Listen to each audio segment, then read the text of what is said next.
ఈ మధ్య పిల్లల గురించి కనడం వరకే కానీ బాధ్యతలు వహించడానికి మాత్రం చాలా అశ్రద్ధ చేస్తున్నారని నేను తల్లిదండ్రులను హెచ్చరిస్తున్నాను కూడా.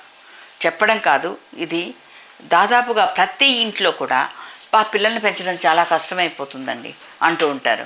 మరి ఎందుకు వాళ్ళు అంత పిల్లల్ని కనాల్సిన అవసరం ఏంటి? కష్టమైపోతుందని వాపోవడం ఎందుకు?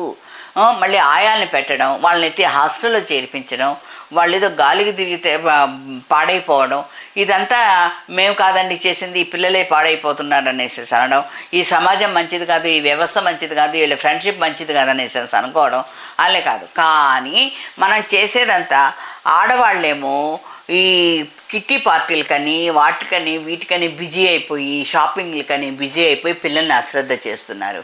వాళ్ళ హోంవర్క్స్ ఏంటి, వాళ్ళ చదువులు ఏంటి, వాళ్ళు ఏం చెప్పారు, ఏం చేస్తున్నారు, వాళ్ళని దగ్గర కూర్చోబెట్టి, పాత రోజులు చక్కగా చాపేసుకొని కూర్చోబెట్టి అమ్మలు వాళ్ళ పిల్లల్ని కూర్చొని ట్యూషన్ చెప్పేవాళ్ళు, చదువు చెప్పేవాళ్ళు, ఏమేమి టీచర్ చెప్పారో అవన్నీ రాయించేవాళ్ళు. ఇప్పుడు ఆ పద్ధతులు ఏం లేవు. ఏదైనా ఉంటే ట్యూషన్ పెట్టించుకోవడం, లేదా కోచింగ్లు ఇప్పించుకోవడం, వాళ్ళు ఎక్కడికి వెళ్తున్నారో ఏంటని పట్టించుకోవడం అనేది ఉండదు. ఈ సెల్ ఫోన్లు అనేది విపరీతంగా ఇచ్చేసేసినారు లావిష్గా. అలాంటి ఫోన్లు చూసుకోవడం, వాళ్ళు పూర్తిగా భ్రష్టు పట్టిపోతున్నారు. దానికి తల్లిదండ్రులే బాధ్యత వహించాలి.